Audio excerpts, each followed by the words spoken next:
Wow, I really would be interested to know what point you think, you obviously both came to a certain point, whether it was your mission, I don't know, and one person went one way and one went the other way, the divergence, thinking of evolution again, and you went that way. And but what was it? What was it that actually you think? Because I know my friend Sean, he was on his mission, and literally what happened, somebody said, read Darwin. Yeah. And, who's Darwin? And he went away and looked that up, and that led to basically deconversion and being an activist that he is now. Yeah. Well, for me, I think maybe I talked with you about this last time afterwards in the after show. For me, it was, I think, a fairly gradual process with a couple of little key points that really stuck with me. So the first thing was when I was probably 12 years old, but all of my kind of like thinking moments, I always remember them as being when I was 12 years old. Maybe it was just a breakthrough time of my life, or maybe I just kind of assert everything to that time period. But I was, we were at this church activity where we hiked to the top of this mountain, and then they read the creation story, and they showed us this painting of Jesus building the earth, or, God building the earth with the wind blowing through his hair, and there's lava and all this stuff. And I had just learned about how plate tectonics work, and we were climbing the mountain range, a mountain in the range that I just learned about in school. And I was like, really? This makes more sense, because God's making the mountains form and the lava and all this stuff. I'm like, it really does make sense if it's just plates sloshing around on magma. I mean, it's kind of hard to grasp because it's such a large scale that we don't, and the things are building up so slowly that it's not super obvious for us. But so that was, I think that was my first major. I looked at that painting and I'm like, whoa, is this what I believe? And one of the things I realized there is that the more flowery something is explained in religion, the more believable it is. The more specific and clearly something is explained in science, the more believable it is. So I had these really nice graphics in my textbook that showed how the plate tectonics work, and that helped me understand it. When I had a really nice graphic showing me how God created the earth, it seemed ridiculous. But when I had the nice flowery prose of the Old Testament, it seemed legitimate, right? So I just realized this big difference between religion and science is that the more vague you are, the more believable it is at church, and the more specific you are, the better it is in science.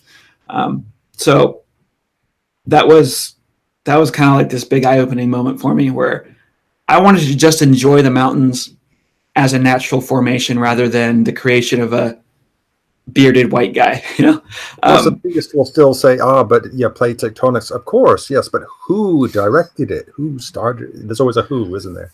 Right. And I mean, you can go back, and right now, like in physics, if you want to just go back to the Big Bang, and there's not only do we not know what happened specifically, we don't even know if we ever could know what was happening before the Big Bang. We started with this extreme point of order, and we've just been going into disorder since then. So yeah, you can always point back to something like that. You can play God of the gaps, but that was my big first realization, and it just always kind of bugged me. Then I realized that people were people would at church misinterpret things and think that they're right and teach it as doctrine. So like in the Book of Mormon, there's they talk about Mormons aren't allowed to drink wine, right? But the Book of Mormon, the Book of Mormon talks about wine. Jesus was drinking wine. And I was taught in seminary class that the wine that was being drank then didn't really have alcohol in it. It was just grape juice. And I'm like, Jesus is getting people drunk at a party. And they're like, why'd you bring out the good stuff last? Like, it's pretty obvious that they're getting drunk. Yeah. And in the Book of Mormon, there's a part where the Nephites get the Lamanites, their enemies, drunk on wine so they can escape from this prison cell, So it's like, you just said that, yet you're not. I just realized that my leaders in the church weren't as smart as I would have thought they would be. Like I'm a kid reading from the book and listening to what they say, and it doesn't match. So I just noticed there's a mismatch in what the actual Mormons believe and what their actual book says. And then, but whatever, that could just be this guy was confused, I was always kind of stuck with this. Well, Joseph Smith was such a charismatic guy. He convinced so many people. How could he have made all this stuff up and been so successful at it? Until I started meeting people that were really successful in life and were also full of crap, and could convince a lot of people. There's just so many examples of it. Other people to write their book of whatever, which is probably what he did, because maybe he did write it, but the line that they give you is, oh, he was illiterate and he couldn't possibly have written it. Yeah, well, I mean, he could have ripped it off from the the View of the Hebrews or whatever that other book was that supposedly it was based on. Yeah, and I don't know they would have directly ripped it off either. It's just I don't know how literate he was. I mean, obviously he was literate. He was writing people letters and stuff, but he didn't physically write the Book of Mormon. He dictated it.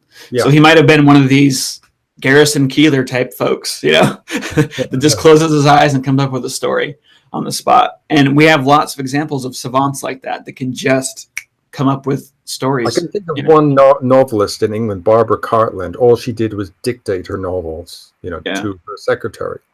Yeah. Made them up in her head. So I'm not saying that what he did is not impressive. It's super impressive. He came up with this book in one way or another that convinced now millions of people that he's a prophet. That's not an easy thing to do. But he's not the only one who's done it. Muhammad did it. L. Ron Hubbard did it.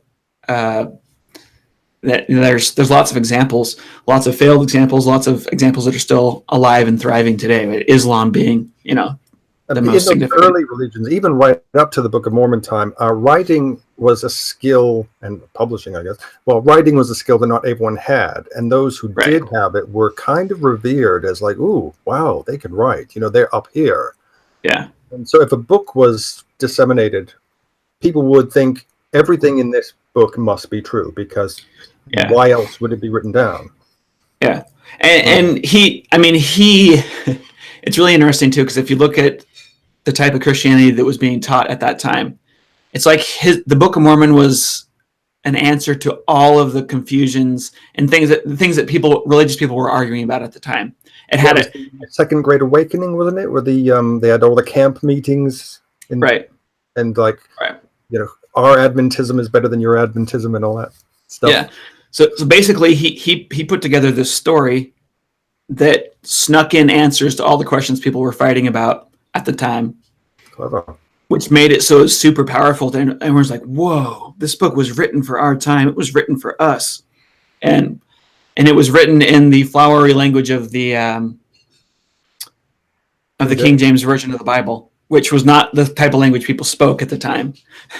So if you're translating a book into the modern tongue, wouldn't you use normal everyday speech? No, you use the King James Version. Yeah, I remember him saying that. But I think Smith knew what he was doing, is that people won't buy this as a Bible unless it sounds like a Bible.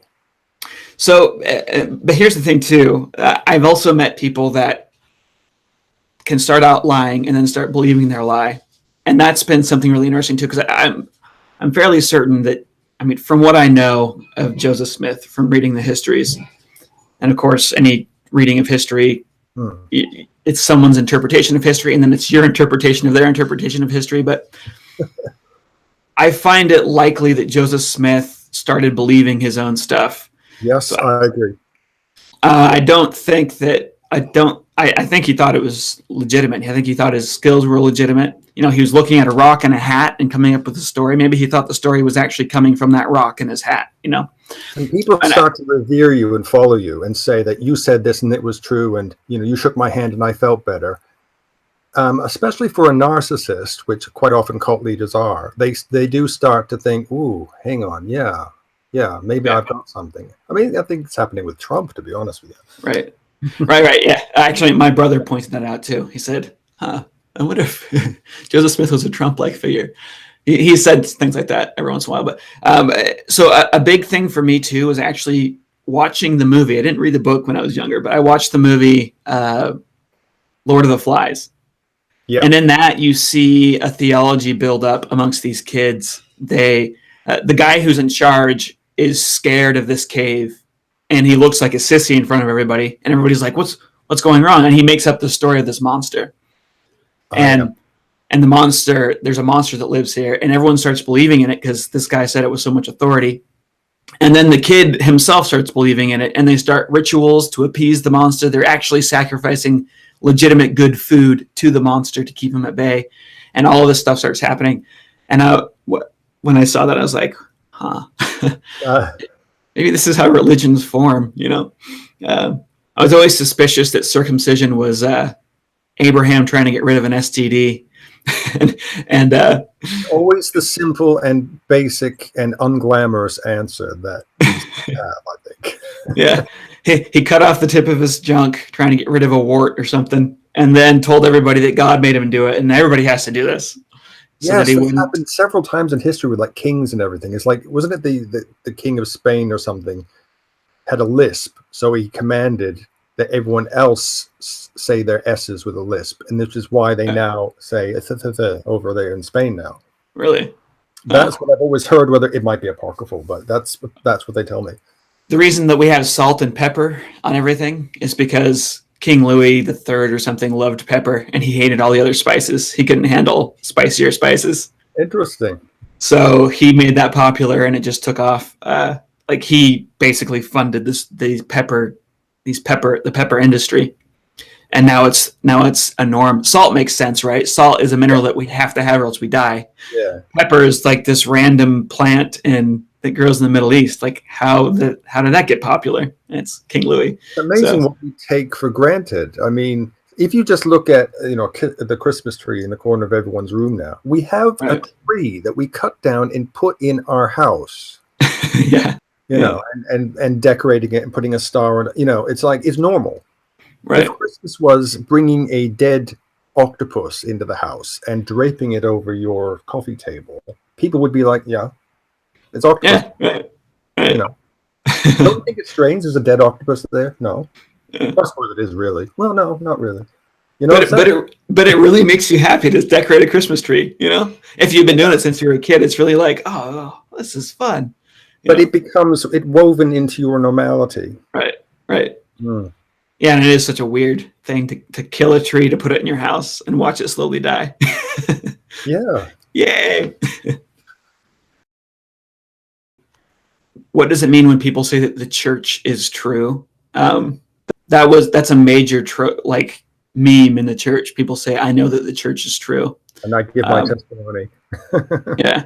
And what the heck does it mean? Or what does it mean that Joseph Smith was a prophet of God? What does that actually mean? I think the reason that came about, the church is true, is because they're saying why it's not made up.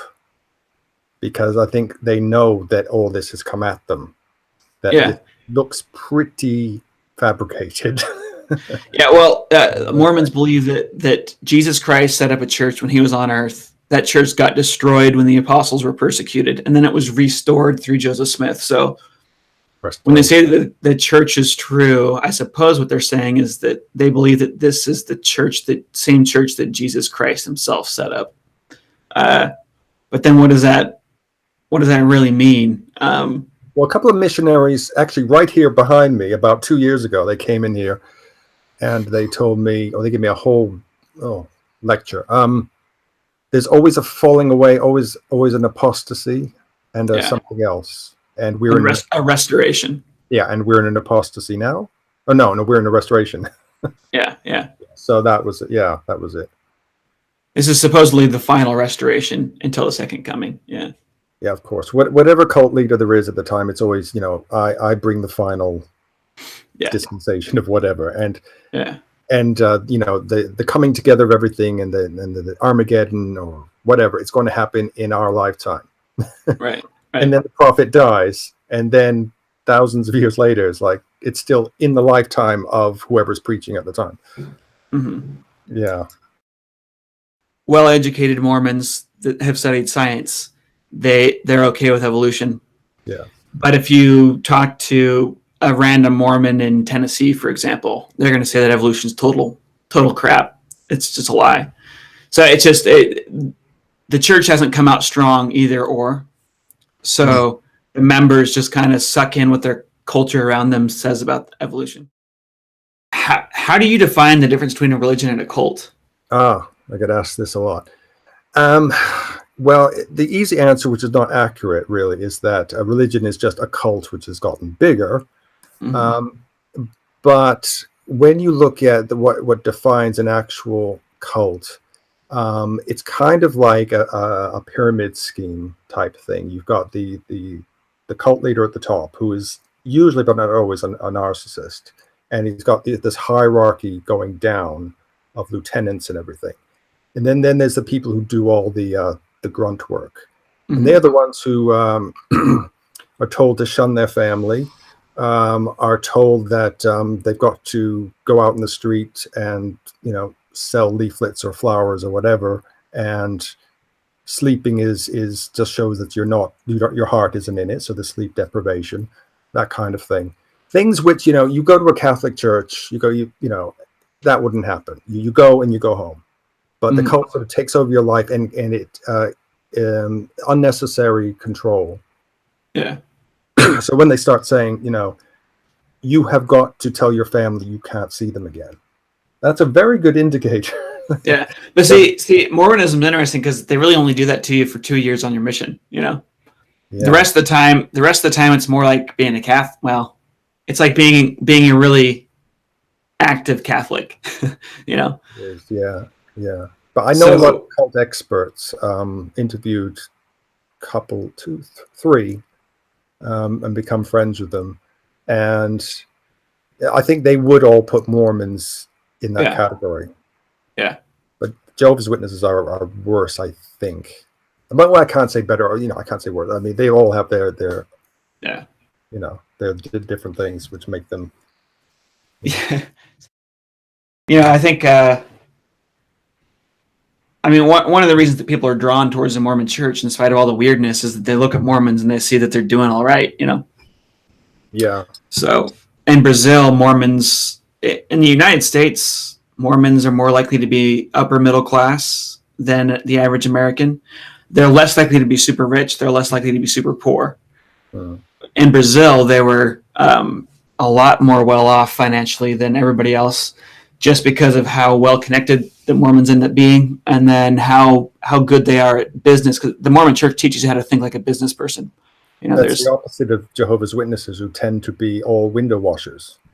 Yeah. Well, I think the Jehovah's Witnesses really promote manual labor, right? They do, because they say in Armageddon, you will not need to be a doctor or a physicist or something like that. So don't go to college. Of course, they don't want them to go to college because they'll start thinking and questioning. But they'll say, no. We'll